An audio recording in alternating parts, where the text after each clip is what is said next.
Students, अस्सलाम वालेकुम। दी innovator educational system के प्लेटफॉर्म से आज हम डिस्कस करेंगे चैप्टर नंबर 6 और आज का हमारा लेक्चर नंबर 27 है। और फिजिक्स 9th में आज हम चैप्टर नंबर 6 के शॉर्ट क्वेश्चन को डिस्कस करेंगे। तो सबसे पहले क्वेश्चन नंबर 1, इसकी स्टेटमेंट कुछ इस तरह से है। The mathematical relation for work and power are given, W is equal to FD, P is equal to W over T. Using the above two relations derive a relation between power and force. वो कह रहा है कि दो relation दिए हैं, एक relation दिया है वर्क का और एक पावर का। W is equal to F dot T और P is equal to W over T. अब इन दोनों रिलेशन से हमने जो फाइंड आउट करना है वो है कि drive relation between power and force, यानी कि पावर एंड फोर्स दोनों का जो रिलेशन है वो हमने फाइंड आउट करना है। ये जो लास्ट टॉपिक हमने डिस्कस किया था उसमें हमने इसको पढ़ा था और ड्राइव भी किया था। मैं फिर से एक बार कर देता हूं। यहाँ पे देखिए, यहाँ पे जो पावर का फॉर्मूला होता है P is equal to W over T, यानी work done per unit time. आप लिखेंगे P is equal to W over T। और यहाँ पे देखें हम सिंपली वर्क की जो वैल्यू यहाँ पे गिवन है W is equal to FD, वो यहाँ पे पुट कर देते हैं इस इक्वेशन में। W की जगह W is equal to FD put करेंगे। F dot T over T, P is equal to, इसको अलग कर लेते हैं, F is equal to D by P। अब देखिए ये वाला फैक्टर जो है ये वेलोसिटी के इक्वल होता है। Rate of change of displacement is called velocity. तो हम लिख सकते हैं P is equal to F dot V। ये हमारा जो रिलेशन आ गया पावर एंड फोर्स के दरमियान। ये हमें प्रूव करना था कि पावर एंड फोर्स के दरमियान जो रिलेशन है वो आपने यहाँ पे फाइंड आउट करना है। आगे नेक्स्ट क्वेश्चन है, एक न्यूमेरिकल टाइप क्वेश्चन है।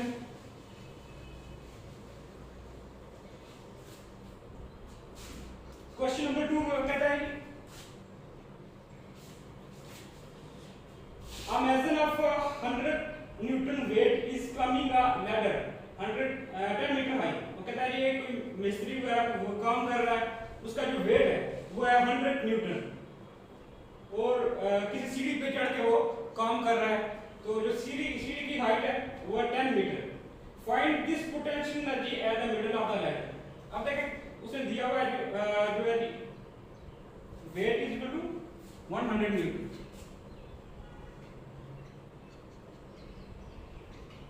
वेट 100 न्यूटन और हाइट जो दी गई है h is equal to 10 metre. हमने फाइंड आउट करना है to find potential energy at the middle of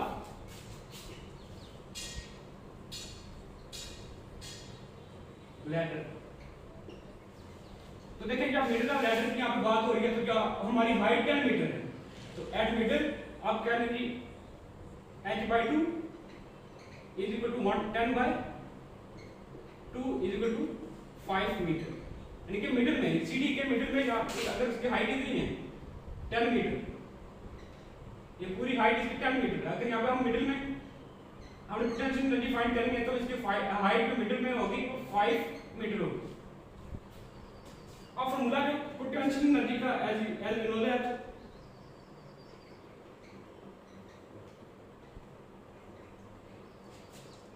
देखिए potential energy is equal to mgh और यहाँ पे जो वेट दिया हुआ है वो है 100 newton. Weight is equal to weight is equal to W is equal to mg। तो इस weight 100 newton is equal to mg, लेकिन mg की जगह हम ये वैल्यू पुट कर देंगे 100। तो इस फॉर्मूले में पुट करते हैं कि potential energy is equal to 100 multiply और ग्रेविटी ग्रेविटेशन एक्सेलरेशन की वैल्यू यहाँ पे लिखें आप g is equal to 9.8 metre per second square. तो आप यहाँ पे सिंपली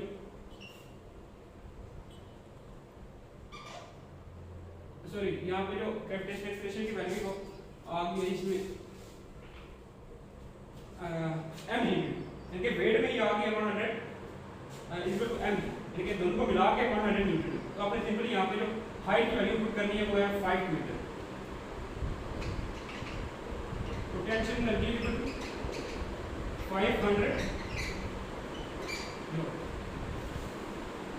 मैं एक दफा से फिर से रिवाइज कर देता हूँ इसको। वो कहता है कि एक कोई मिस्त्री उसका जो वेट है वो 100 न्यूटन और उस किसी सीढ़ी पे चढ़ के वो काम कर रहा है जिसकी हाइट है 10 मीटर।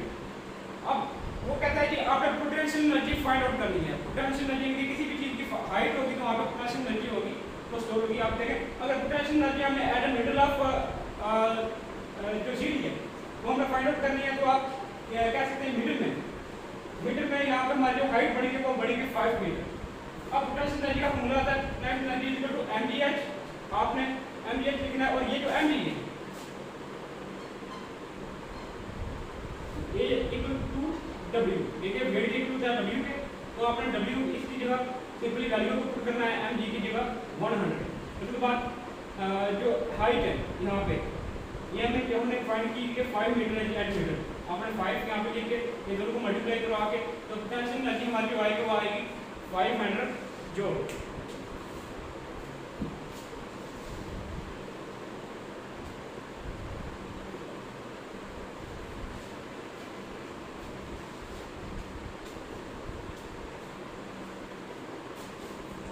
अगर क्वेश्चन नंबर 3 है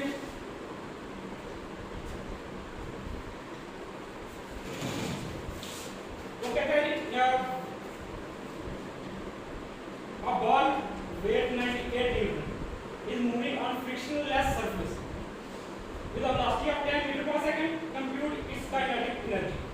एक बॉल उसका वेट जो है 98 न्यूटन है और वो फ्रिक्शनलेस सरफेस में मूव कर रही है वेलोसिटी के साथ 10 मीटर पर सेकंड। तो जो हमने फाइंड करनी है तो वेलोसिटी से मोशन है तो उसकी वजह से काइनेटिक एनर्जी जो एक्सेस होगी तो उसकी हमें काइनेटिक एनर्जी को फाइंड आउट करना है। सबसे पहले डेटा में देखेंगे कि weight of ball W equal to 98 Newton.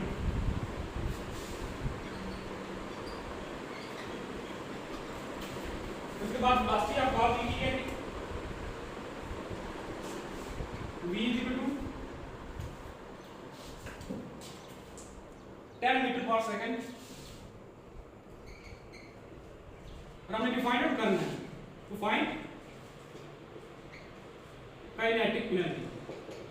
और एज वी नो दैट कि काइनेटिक एनर्जी जो इक्वल होती है kinetic energy equal to 1/2 m v का स्क्वायर। अब देखिए यहाँ पे हमारे पास वेलोसिटी तो गिवन है और वेट भी गिवन है तो वेट से हमने मास को निकाल देना है क्योंकि w इक्वल टू अब देखिए w equal to mg।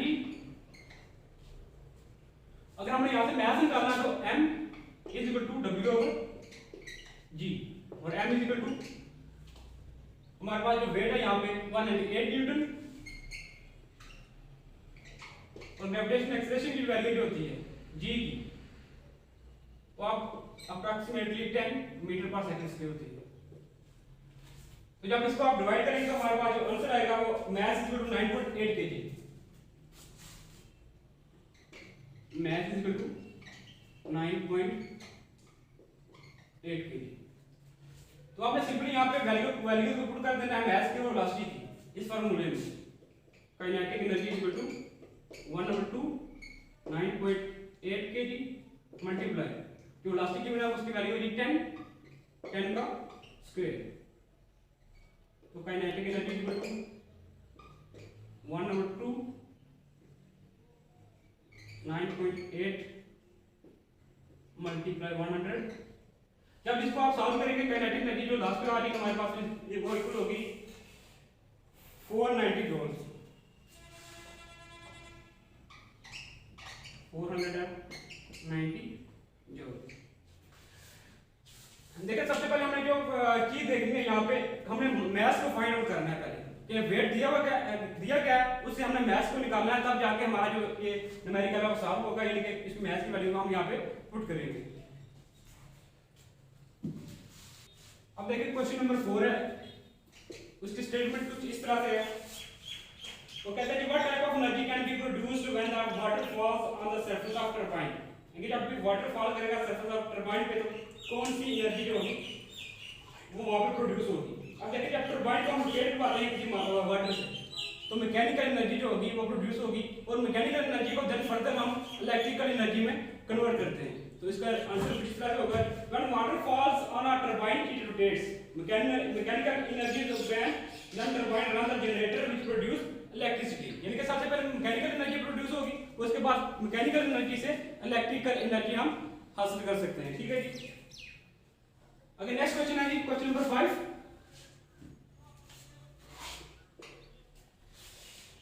What type of energy can be produced by the nuclear reactor. यानी कि न्यूक्लियर रिएक्टर्स में जो कौन सी एनर्जी वो प्रोड्यूस होगी, जैसे कि हमने यहाँ पे टरबाइन में एनर्जी का डिस्कस किया, इसका न्यूक्लियर रिएक्टर्स में कौन सी एनर्जी यहाँ पे प्रोड्यूस होगी। तो इसका आंसर कुछ इस तरह से है कि nuclear reactors produce heat energy in the form of radiation. यानी कि जो तापकारी की शक्ल में जो एनर्जी हीट एनर्जी प्रोड्यूस होगी,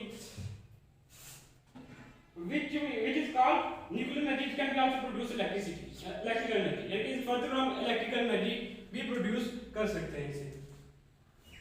अगर नेक्स्ट है क्वेश्चन नंबर 6, क्वेश्चन नंबर 6 की स्टेटमेंट कुछ इस तरह से है कि at what point the energy of swinging pendulum is wholly potential and where the kinetic energy is maximum। वो कह रहे हैं एक पेंडुलम है,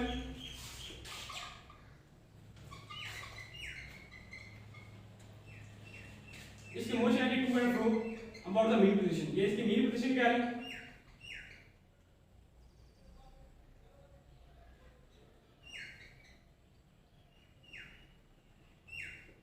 तो फॉर एग्जांपल ये इसकी एक्सट्रीम पोजीशन है। अब देखो क्या है, इसकी काइनेटिक एनर्जी कहां पे मैक्सिमम होगी और पोटेंशियल एनर्जी कहां पे मैक्सिमम होगी। मैंने आपको बताया था कि पोटेंशियल एनर्जी होती है ड्यू टू हाइट होती है, लेकिन जितनी हाइट पर आप जाएंगे पोटेंशियल एनर्जी आपकी इंक्रीज होती जाएगी। तो एक्सट्रीम पोजीशन पे जहां पे हाइट मैक्सिमम होगी, एक्सट्रीम पोजीशन पे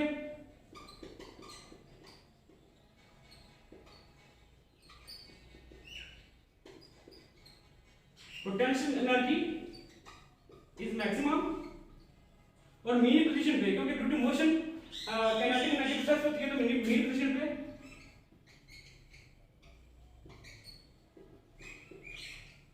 काइनेटिक एनर्जी इज मैक्सिमम। यही हमें बताना था कि काइनेटिक एनर्जी कहां पे मैक्सिमम होती है और पोटेंशियल एनर्जी कहां पे मैक्सिमम होती है। स्विंगिंग पेंडुलम में, ये पेंडुलम की जो मोशन है उसमें कहां पे पोटेंशियल एनर्जी मैक्सिमम होगी और कहां पे काइनेटिक एनर्जी जो होगी वो मैक्सिमम होगी। अगर नेक्स्ट क्वेश्चन है, ये कहता है कि what kind of energy transformation takes place when a body is drop from the top of the house.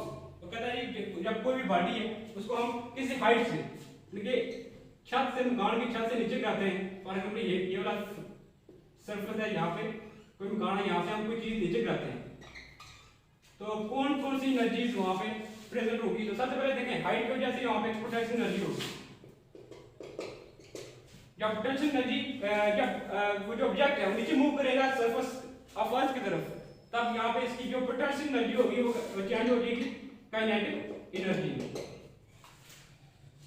तो इसका आंसर देखें, at the top of the house the body has maximum potential energy, P potential energy is equal to mgh, when the body drop from the top of the house its potential energy convert into kinetic energy। यानी सबसे पहले potential energy इसकी maximum होगी eight maximum height, then जब ये drop होगी नीचे surface of earth की तरफ या ये फ्लोर की तरफ, तब इसकी जो पोटेंशियल एनर्जी होगी वो चेंज हो जाएगी इस काइनेटिक एनर्जी में। आगे नेक्स्ट है क्वेश्चन नंबर 7, सॉरी ये क्वेश्चन नंबर 7 था। आगे नेक्स्ट क्वेश्चन नंबर 8 है। क्वेश्चन नंबर 8 है what right the name of the device which convert electrical energy into the heat energy. यानी कि वो कौन सी डिवाइसेस हैं जो इलेक्ट्रिकल एनर्जी को हीट एनर्जी में कन्वर्ट करती हैं। आपके घर में हीटर वगैरह यूज हो रहे होते हैं, वो इलेक्ट्रिकल एनर्जी को हीट एनर्जी में कन्वर्ट कर रहे होते हैं। इसके बाद इलेक्ट्रिक आयरन, यानी कि आप घर में जो आप कपड़े वगैरह इस्त्री करते हैं तो वहाँ पे भी आप प्रेस करते हैं, तो वहाँ पे भी जो आप इलेक्ट्रिकल एनर्जी है उसको आप कन्वर्ट करते हैं, सॉरी जो एनर्जी है उसको आप इलेक्ट्रिकल एनर्जी में कन्वर्ट कर देते हैं। इलेक्ट्रिकल एनर्जी को आप हीट एनर्जी में कन्वर्ट करते हैं हीटर से और आयरन से। अगर नेक्स्ट है question number 9,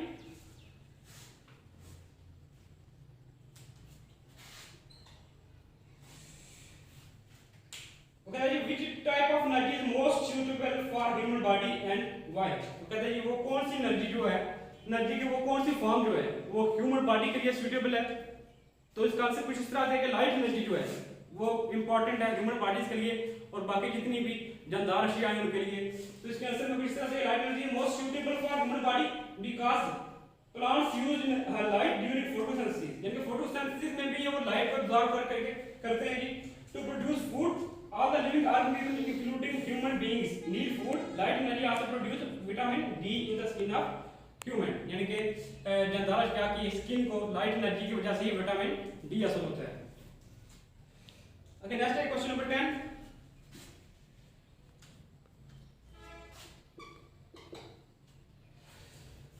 Which would have a greater effect on the kinetic energy of an object doubling the mass or doubling the velocity? तो कहता है किसी भी ऑब्जेक्ट की और काइनेटिक एनर्जी को हम यहाँ पे जो दो फैक्टर थे, एक मास और वेलोसिटी, अगर मास को हम डबल करें या वेलोसिटी को डबल करें, विच कौन सा डबल करने से क्या इफेक्ट होगा काइनेटिक एनर्जी? अब देखें काइनेटिक एनर्जी का जो फार्मूला है इक्वल टू 1/2 mv²। सबसे पहले अगर हम मास को डबल करते हैं तो यहाँ पे पुट करते हैं kinetic energy is equal to 1/2 2m into v²। अब देखिए ये 2 से कैंसिल हो जाएगा तो kinetic energy is equal to mv², यानी कि इसकी काइनेटिक एनर्जी जो होगी वो डबल हो जाएगी by doubling the mass. Kinetic energy will be double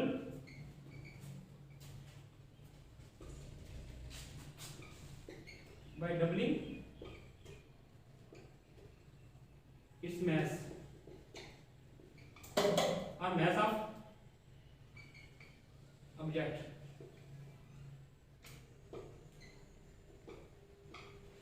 लेकिन काइनेटिक एनर्जी अगर मास को आप डबल करेंगे तो काइनेटिक एनर्जी भी डबल हो जाएगी। अब देखिए आपको हमने डबल करना है वेलोसिटी को, मास को हमने डबल कर दिया, आप वेलोसिटी को डबल करते हैं तो v = 2v करें।